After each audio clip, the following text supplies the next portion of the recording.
Hello, thank you for joining.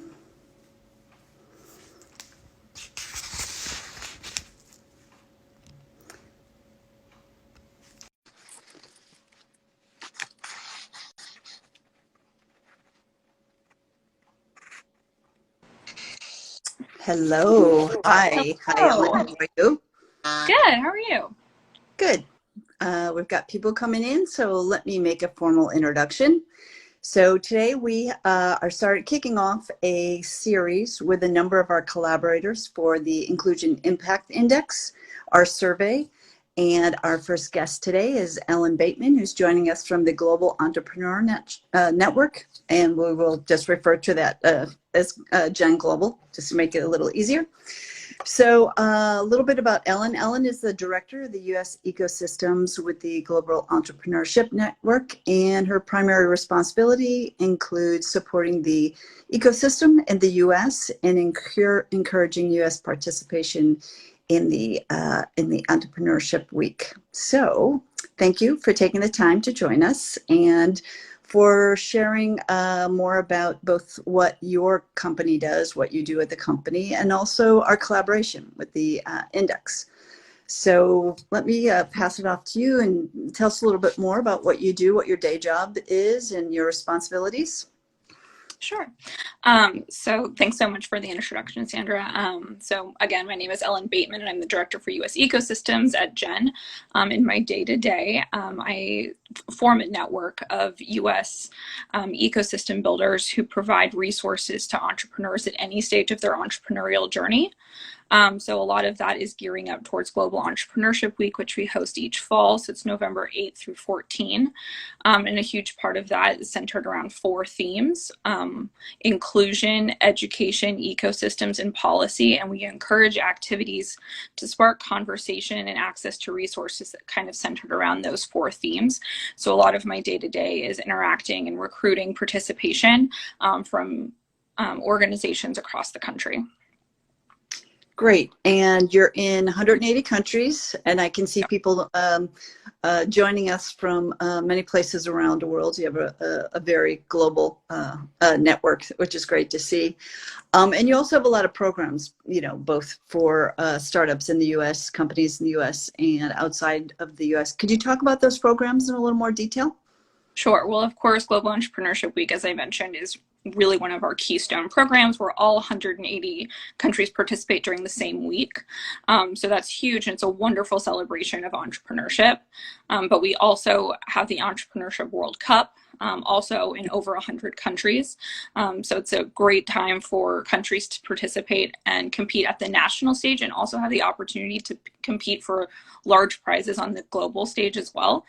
So those applications just opened up, and all sectors and all stages of companies are welcome to apply. So there's really no barrier to participation there. And we love to see how many companies really stand out from across the globe. So prior to COVID, were you having an international conference in a location that would move around, or do you do this virtually, or how does that take place? Yes, so we are definitely have a lot of events year round, and those were all taking place in person, large convenings. It's called the Global Entrepreneurship Congress, and we really have people from all 180 countries that we operate in convene together to talk about developments and best practices in entrepreneurship. So that again is coming up in person finally this fall, November 14 through 17 in Riyadh, Saudi Arabia. So if of interest to you, that's also on our website as well. Great. So when you look at a company and you read the information on your website, you see words like anyone, anywhere can connect. I mean, we're talking about diversity and inclusion, and that's absolutely what we would love to see. Anyone, anywhere being able to connect and being able to find equality in jobs and opportunity. How long have you been in business? How do you do this? How do you encourage participation and people joining your organization?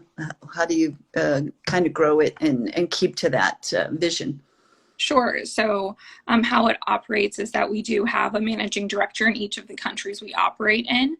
And so that's kind of like our lead there. And it's a great way for people to get involved. All managing directors are listed on our website, as well as all of the countries involved in our network. Anyone it's free to join can join GenGlobal on our website. And it's a great way to keep in touch with the programs and initiatives we run throughout the year. But we do really want to broadcast that anyone anywhere can start a business, and we want to make those resources and connections available to everyone. So if we can help you make a connection to a mentor, to a resource, to another country, etc., we really want to be that person to be able to help you. And funding as well, VC connections, and do you have a demo day or pitch days as well, or is that part of the Entrepreneurship Week? We encourage people to host pitches, mentorship days, office hours, etc. during Global Entrepreneurship Week. Conversations about alternative lending, venture capital, how to get started. A lot of that in speed networking, things like that can really connect you to people in your ecosystem and beyond. Especially with this past year being virtual, we had a lot of people doing virtual networking across the country. And so that was very helpful because you get to connect with people that you might not always get to reach in your own ecosystem. But we are absolutely connected to angel capital associations, and we're happy to kind of make that introduction or kind of point you in the right direction, whether you're looking for more traditional lending or alternative lending as well. Sounds great. And since you're in 180 countries, it feels like a very diverse organization. Do you have any numbers on gender and some other data points about the organization as far as diversity numbers? I do not have that information off the top of my head, but a lot of the managing directors across the country, of course, they're all representatives from their own countries, which is a huge diverse group. And a lot of women are the representatives in those countries as well. So that's wonderful to see, especially when we all come together at our annual Congress. You really get to see the diversity firsthand in terms of who's representing these countries, whether it be policy or investment or ecosystem builders. They're all convening from these countries, and it's really wonderful to see. Yeah, that's great. That's fantastic. And StartOut and GenGlobal, we're working together. You're one of our collaborators on our Inclusion Impact Index, the survey. So we launched that survey for those joining us who don't know much about the survey. We launched our StartOut Pride Economic Index survey last summer. And that was a survey that was looking at all the data on LGBTQ and women-owned companies in large-scale entrepreneurs. And last month, we launched the survey and partnered with many interesting companies and collaborators to help us share the invite and participation to this survey. So thank you for spreading the word on the survey and getting more people to take the survey. And that the data that we get from that survey is available on the StartOut's website, accessible to all. So we're not charging for the data, but just have some of the stats here. So what we're looking at, and all entrepreneurs, LGBTQ or female entrepreneurs with the data, we're looking at where the gaps are and how we can, make improvements for equality. So for example, for LGBTQ entrepreneurs, if there was more inclusive access to resources, we would have created 1.5 million more additional jobs in the US and 345,000 jobs for LGBTQ entrepreneurs. So there's a lot more data, and you can access that data on the website and look at the different metropolitan areas. So thank you again. Thank you for you and the team for partnering with us, collaborating with us, sharing this to your entrepreneurial ecosystem. And if you could talk a little more as to the value of the data, or why you got involved in and why you're partnering with us, that would be great. Sure. I mean, inclusion in ecosystems is huge. When people are not included, they're underrepresented. We don't have their voices represented at the table. I don't think it's acceptable anymore to have an all-white male organization or board. I think diversity is very important, especially for the next generation to see. If they don't see themselves represented in these companies, they're less inclined to pursue entrepreneurship as a career choice or get into tech or things like that if they can't see themselves in people.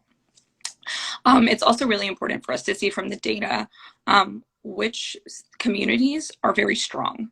So who is really embracing diversity and inclusion, but also where there might be some gaps that can be improved upon. That helps us in our work in terms of connecting people through our network, but also saying, well, we need to step it up here in terms of what resources we're providing as an organization or who we can partner with to make sure that these resources are made aware of or available to entrepreneurs in certain communities. Great. Yeah, and the survey, just to drill into it a little more, the survey looks at jobs created, patents filed, funding, and you can really drill into that in many different ways. So all data, LGBTQ, female owned, you can drill into a metropolitan area. You could look at the exits, people can see where these gaps are, where potential new markets are, where, underfunded situations are, for sure. So yeah, that's great.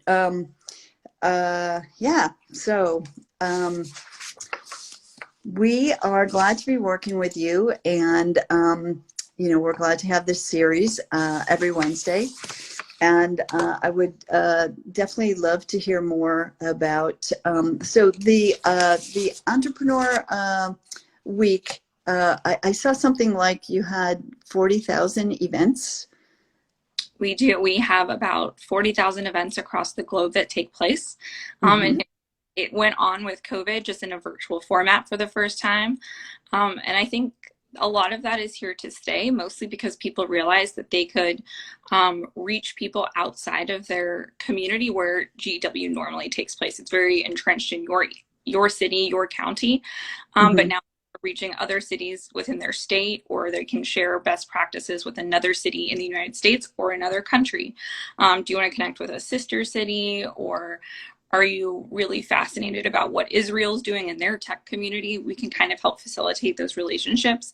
But it's a wonderful way to also start important conversations in your community about who's underrepresented, where are the access to resources, and especially post-COVID, a lot of people lost their jobs or were furloughed, and they're looking at pivoting potentially a hobby or a side hustle into a career. So this is a great time for them to learn about what resources are available to them. So I think we're all looking forward to Global Entrepreneurship Week this year, probably a lot of in-person and virtual combinations where we can really talk about recovery and resiliency post-COVID. But also all of our usual themes: inclusion, education, ecosystems, and policy, where we can really start those conversations again following 2021 and leading into 2022. So this is a registered, no fee for the ones that are virtual, and are those archived as well for people who can't attend? Our archive on the website. You can find activities. You can search by your state or your city to see what activities have happened in the past, but people do register them on our website, so you can see a full listing of everything, again, by city or state. Many are free and open to the public, and also many, again, will be virtual that you can attend from anywhere. We ourselves at GenGlobal will be hosting some activities available worldwide virtually, so we'll keep you posted on those.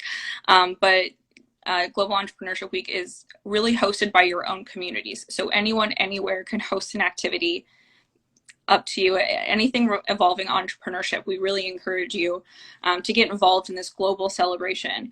We wanted to shine a spotlight on your communities during the week.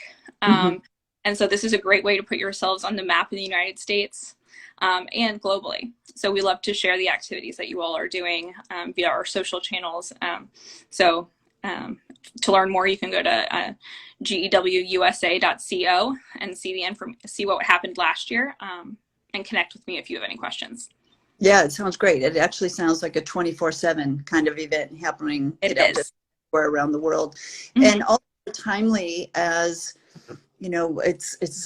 we have to choose our words, cautiously here as we're coming out of COVID, and it feels like, at least, like where I am and maybe where you are, it feels like the world's opening up very fast. And I would imagine as that happens in different ways around the globe, and with vaccine availabilities, I mean, there must be a lot of support and discussion, and talk across continents and borders with your members. And are there additional tools or resources or things that you're sharing that people can access on your website or elsewhere regarding, kind of pivoting and coming out of COVID and kind of the post-COVID world? Sure. We actually hosted a COVID resource portal on our website where people could submit COVID resources wherever they were in the globe for people to search, and that's still available. Depending on how long COVID continues and how long these resources are needed, of course, that's available. But we also have information on our website. We're running a small grants program for $10,000 per company for the small grants program. That's also, the information's available on our website there. Great. And that's companies anywhere around the world can qualify? I believe so. But it's available on our website. It's an application process, so we will be reviewing those. But it's a great opportunity to kind of help support some companies that have been impacted by COVID. Okay. Do you want to share your URL real quick? Sure. It's gewusa.co for all of our Global Entrepreneurship Week activities, or at genglobal.org for all of our global resources as well. Great. So that's fantastic. And again, we certainly appreciate your collaboration with our index, with getting others to participate.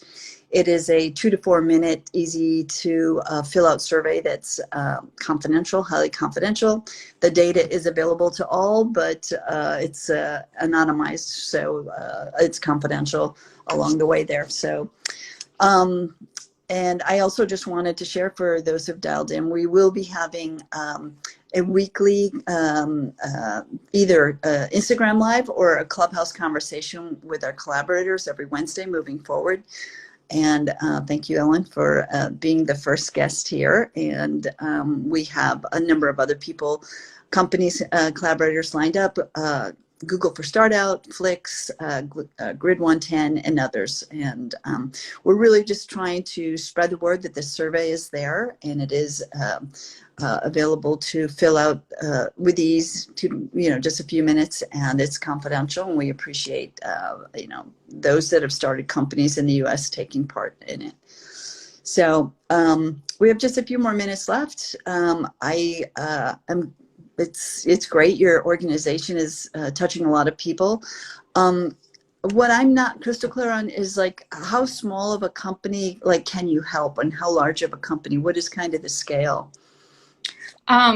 So really, it runs the gamut. Some people don't even have a company yet, and they just have an idea.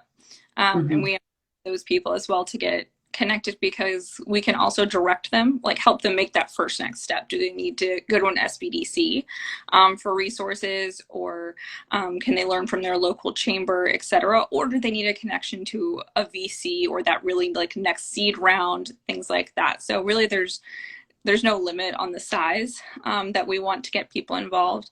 And of course, we really encourage those people at ecosystem builders or at entrepreneur support organizations to get connected, because we want to know what resources you have so that we can better help entrepreneurs kind of make that next step. So we really just encourage kind of all people to reach out, because it really helps just grow the network in general. The more people we have connections with, the more we have at our disposal.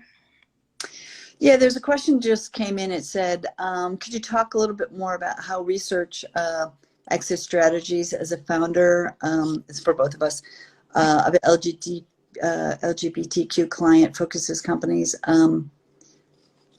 That may be a little, I'm just going through to see if there are any other questions here. Yeah, that may be easier to follow up after. Sorry about that. Just some other questions are coming in there. Yeah, so, okay. We are at 22 and going to wrap up, and thank you for your time. And as far as any of the marketing promotional materials, if anybody can't find GenGlobal, you can see that, you can contact them there in the posts in the marketing there. And again, thank you for your time. Appreciate all the collaboration and working together with you and your team. Thanks so much, Sandra. We'll talk soon. Take care. Bye-bye.